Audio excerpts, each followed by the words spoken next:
Jesus Christ with the merit of some holy priesthood, I bless and hallow you.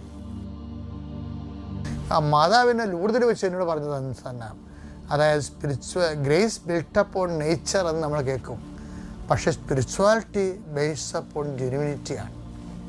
അത് ഞാൻ അദ്ദേഹത്തിന് കൊടുത്ത ഒരു പ്രബോധനമാണ്.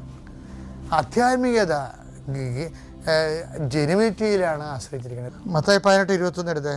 അപ്പോൾ പത്രോസ് മുന്നോട്ട് വന്ന് അവനോട് ചോദിച്ചു, കർത്താവേ, എന്നോട് തെറ്റ് ചെയ്യുന്ന എന്റെ സഹോദരനോട് ഞാൻ എത്ര പ്രാവശ്യം ക്ഷമിക്കണം? ഇന്നലെ നമ്മൾ കണ്ട സമരക്കാരുടെ കാര്യമില്ലേ, തീഗന്ധ കറക്കാൻ. അപ്പോൾ ആ ആൾക്കാരെ ഓരോരുത്തരെ വിളിച്ച് ട്രീറ്റ് ചെയ്യണം.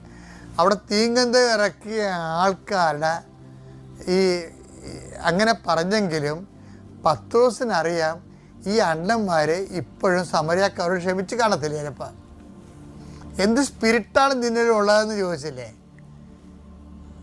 അപ്പോൾ കൊല്ലാരും നശിപ്പിക്കാനുമാണ് കള്ളം വന്നിരിക്കണത്, ഞാൻ വന്നിരിക്കണത് ജീവനുണ്ടാകാനും അത് സമർത്ഥമായി ഉണ്ടാകുവാനുമാണെന്ന് ഈശോ പറഞ്ഞില്ലേ ഞാൻ 10:10. എങ്കിലും ഈ അണ്ണന്മാർക്കെല്ലാം പൊതുവെ വലിയ മാറ്റമൊന്നുമില്ല. മാറ്റമില്ലെന്നല്ല, അവർക്ക് വേണ്ടത്ര ഈ ജീവനുണ്ടാകാനും പിന്നെന്താ അത് സമൃദ്ധമാകാനാണെന്നല്ലേ. അപ്പോൾ ജീവൻ സമൃദ്ധിയാണ് ഈശോയുടെ ടാർഗറ്റ് എന്ന് പറയുന്നത്. അപ്പം അത് ആണ് പത്രോസിന് ഈശോയുടെ ടോപ്പിക്ക് പിടികിട്ടി. പത്രോസിൻ്റെ വിജയവത പെട്ടെന്ന് കാര്യം മനസ്സിലാവും, പെട്ടെന്ന് പ്രതികരിക്കുകയും ചെയ്യും. അതായത് പത്രോസിനെ എപ്പോഴും ഒരു നിഴൽ മറയത്ത് നിർത്തിയിട്ട് വിവരമില്ലാത്തവനെ എടുത്തി അടക്കാനാണെന്നൊക്കെ പറയുന്നില്ലേ, അതിന് പിന്നിലൊരു പൊളിറ്റിക്സ് ഉണ്ട്. കാര്യം എന്താ, പൗലോസിനെ ഹൈലൈറ്റ് ചെയ്യാൻ വേണ്ടിയുള്ള വ്യഗ്രതയിലാണ് ഈ അഭ്യാസം കാണിക്കുന്നത്.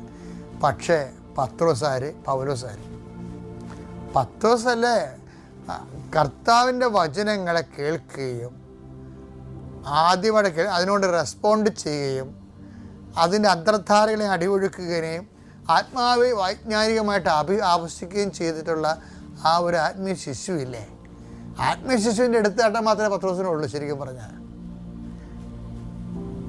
പത്രോസ് ചോദിക്കണത് എന്താ വെച്ച് കഴിഞ്ഞാൽ, കർത്താവ് നീ ജീവൻ സമൃദ്ധിയായി ഉണ്ടാകാനെന്നൊക്കെ പറയുന്നുണ്ടെങ്കിലും ഈ അണ്ണന്മാർ പലരും ഇപ്പോഴും ക്ഷമിച്ചിട്ടൊന്നുമില്ല.